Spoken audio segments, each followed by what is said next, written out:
So guys वो दिन दूर नहीं है जब आप फरहाना वर्सेस बसीर देखने वाले हैं। अभी तो बसीर ही बोल रहा है सिर्फ एक तरफा जब से चिट्ठी वाला टास्क हुआ है, लेकिन आपको टाइम नहीं है देखने में कि जब फरहाना भी बोलेगी, क्योंकि अभी क्या हुआ है, ब्लैंकेट तय करने के ऊपर जो कुनिका जी हैं वो बोल रही थी फरहाना को। फरहाना ने कुछ तो बोला कि मैं नहीं कर रही हूँ, उनसे आर्ग्यूमेंट हो गया, फरहाना ने पता नहीं क्यों मना करा।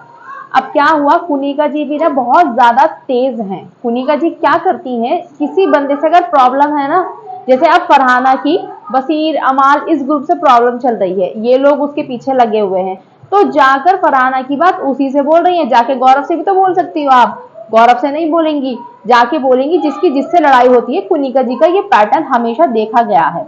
तो कुनिका जी आके बोलती हैं कि वो अपना ब्लैंकेट तय नहीं बना रही है। बताओ, पूरे घर को बोलना पड़ेगा। आप अगर आप पूरे घर को बुलवाना चाह रही हो तो आप वसीर और अमाल और शहबाज के पास क्या कर रही हो? आपको मालूम है ये तीनों उसको टारगेट कर रहे हैं, तो आप जाओ ना दूसरे लोगों के पास। पूरे घर में कोई ये तीनों थोड़ी आते हैं, पूरा घर आता है ना।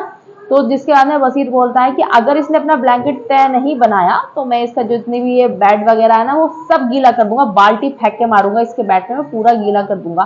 कुनिका जी बोलती है वहां पर कॉटन पैड्स वगैरह पड़े हुए हैं, मेकअप की सब चीजें पड़ी हुई, तो बोला अरे यार वो बहुत गंदी है, बहुत ऐसी है वो, ऐसी ही करती है। और डैन्यूब का हाल देखिए आप जरा, डैन्यूब का हाल साफ रहा पूरा। डैन्यूब, पूरे डैन्यूब में ब्लैंकेट इधर उधर पड़े हुए हैं।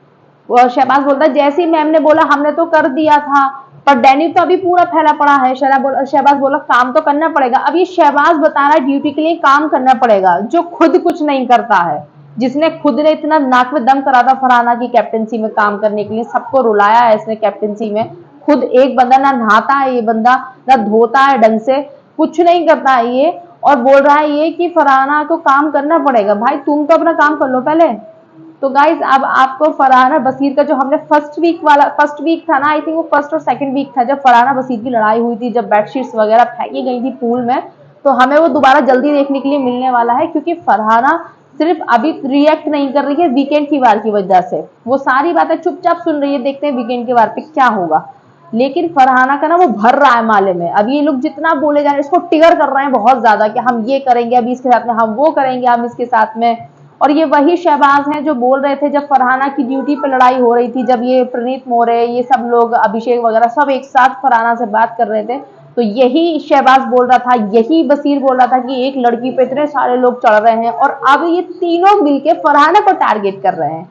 वारे हिपोक्रेसी, कैसे रंग बदलते हैं लोगों के। अभी फरहाना इतनी ज्यादा इनको बड़ी दुश्मन दिख रही है। नीलम इनके लिए लड़की है अब, कि नीलम बेचारी लड़की के साथ लेटर फाड़ दिया, लेकिन फरहाना बेचारी आदमी है बहुत बड़ा, क्योंकि उसका खाना फेंक सकते हैं, उसके साथ में सब कुछ कर सकते हैं। क्या लोग हैं यार ये। लेकिन देखना होगा मुझे बसीर, क्योंकि बसीर के मन में बहुत ज्यादा है फरहाना को लेकर, वो बहुत ज्यादा बोल रहा है। उसका निकल जाएगा ना तो चीजें ठीक भी हो सकती हैं शायद से, क्योंकि वो हर थोड़ी देर में बोल रहा है कुछ ना कुछ फरहाना के बारे में। कल भी पूरे दिन भाई रात हो गई, बसीर फरहाना फरहाना ही करता रहा। अब अगला दिन शुरू हुआ है, अभी भी फरहाना ही फरहाना कर रहा है। एक बार तो इनका फेस ऑफ हो जाए जिसमें इसकी चीजें निकल जाएंगी बाहर की, क्या चाह रहा है बंदा, इसको क्या प्रॉब्लम हो गई है इतने फरहाना से। और फरहाना तो कुछ बोल ही नहीं रही है, इतना शांति से वो बैठी हुई है। तो मुझे तो ये लग रहा है कि ये एकदम खामोश होता है ना, कि कुछ बवाल होने वाला होता है उससे पहले की खामोशी लग रही है फरहाना की। क्योंकि फरहाना इतना चुप कब रहती है, फरहाना चुप नहीं रहती है भाई, वो खुद बहुत बवंडर कर देती है। तो देखते हैं अब क्या होता है। लेकिन हम दोबारा से सेकंड और फर्स्ट वीक में जाने ही वाले हैं, क्योंकि बिल्कुल एक ही कदम दूरी पे हैं, बहुत पोकिंग हो रही है क्योंकि